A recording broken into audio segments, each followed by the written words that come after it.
नमस्ते साथियों। प्रत्येक माता पिता की ख्वाहिश होती है कि उनके घर में पुत्र या पुत्री जन्म ले, ताकि उनकी परवरिश करते हुए और फिर उनको पुष्पित पल्लवित होते हुए देखने के आनंद की अनुभूति उन्हें होती रहे, और जब बुजुर्गावस्था आए तो यही बच्चे उनका सहारा बन सकें।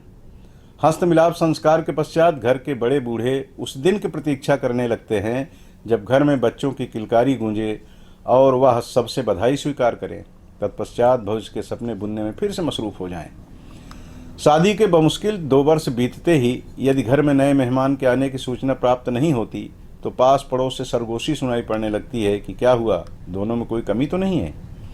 स्त्री को इस मामले में सबसे अधिक लोगों का व्यंग बाण झेलना पड़ता है। उसे दबी जुबा बांझ कहा जाने लगता है। कुछ दिन बाद घर के ही लोग ताने देने लगते हैं।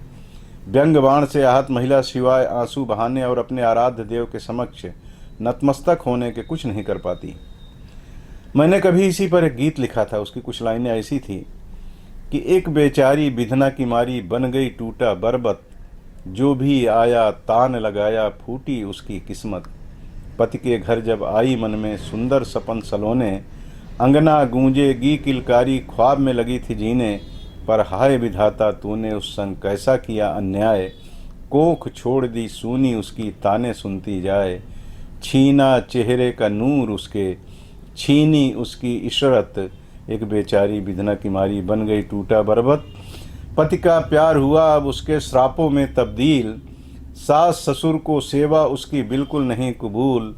तुलसी का बिरवा भी उस पर जरा रहम ना खाए, कोख छोड़ दी सूनी उसकी ताने सुनती जाए। बाँझ कहाने लगी ये कैसी है समाज की फितरत, एक बेचारी बिधना की मारी बन गई टूटा बरबत। दुख्तर थी जिस आंगन की वह वहाँ रही शहजादी, अपने बिधना से तो उसने बस एक दुआ थी मांगी।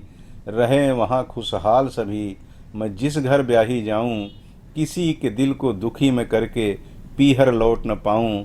तो ख्वाबों में पलने दो उसको, होगी बड़ी मसर्रत, एक बेचारी बिधना की मारी बन गई टूटा बरबत।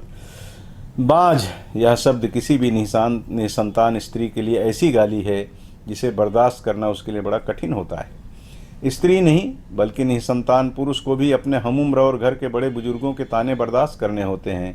उसे बारंबार सलाह दी जाती है कि वह चिकित्सक से मिले, पूजा पाठ कराए। यह सब इसलिए होता है कि हमारे यहाँ मान्यता है कि ब्रह्मा की रचित इस दुनिया को आगे बढ़ाने का दायित्व हम सब पर है। इसे धर्म अथवा मान्यताओं से जोड़कर सृष्टि को आगे बढ़ाने का दायित्व हम सबको निभाना भी पड़ता है। लेकिन अब परिस्थितियाँ तेज़ी से बदल रही हैं। नए कानून, नई व्यवस्था ने नई सोच को जन्म दे दिया है। विदेशियों की तरह अब हमारे देश में भी विवाहित जोड़े बच्चों के झंझट से खुद को दूर रखना चाहते हैं। इनका अपना एक गुट बन गया है। वह अपनी ज़िंदगी में बच्चों के पदार्पण को अपनी आज़ाद ज़िंदगी में बड़ा रोड़ा समझते हैं। वह उन्मुक्त वातावरण में रहकर ज़िंदगी का आनंद लेना चाहते हैं।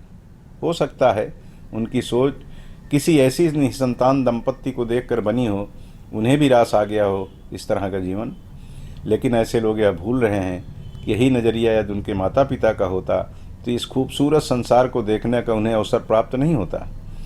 वे विस्मृत कर रहे हैं कि उन्होंने अपने जिस माता पिता के साथ ही दादा दादी, नाना नानी को बाल्यकाल का आनंददायी सुख प्रदान किया था, वैसा ही आनंद, वैसा ही सुख उनके माता पिता भी प्राप्त करना चाहते हैं। वैसा ही ख्वाब वह भी देख रहे होंगे कि उनके भी आंगन में नाते पोती खेलें, किलकारी भरें, ताकि उनका बुढ़ापा संवर जाए। तोतली जुबान में जब यह बच्चे दादू दादी या नाना नानी का संबोधन देते हैं ना, तो उस वक्त जो खुशी मिलती है उसे पूरी दुनिया की दौलत से भी नहीं खरीदा जा सकता। वह भी विधाता की अदालत में जाकर कह सकेंगे, यानी ऐसे माता पिता जिनके बच्चे निसंतान रहना चाहते हैं उनके बारे में कह रहा हूँ, कि वह भी विधाता की अदालत में जाकर कह सकेंगे कि प्रभु, हमने भी आपके द्वारा दिए गए दायित्व का निर्वहन करते अपने पुत्र या पुत्रों को देख लिया है। अपने जनक जननी के साथ अन्याय मत करो बेटे और बेटियों। आप जिसे आज़ादी मानते हैं ना, वह हो सकता है आपके लिए फौरी तौर पर आनंददायी हो, किंतु थोड़ी देर के लिए अपने माता पिता, सास ससुर के हृदय में भी झांकने की कोशिश कीजिए। वहाँ आपके इस निर्णय के कारण दर्द का सागर हिलोरे मारता मिलेगा। इस दर्द को महसूस करिए और अपने सृष्टि को आगे बढ़ाने के भगवान ब्रह्मा द्वारा प्रदत्त दायित्व का भान करते हुए परिजनों को नन्हे बाल गोपाल के बीच किलोल करने का अवसर प्रदान कीजिए। जय सीताराम।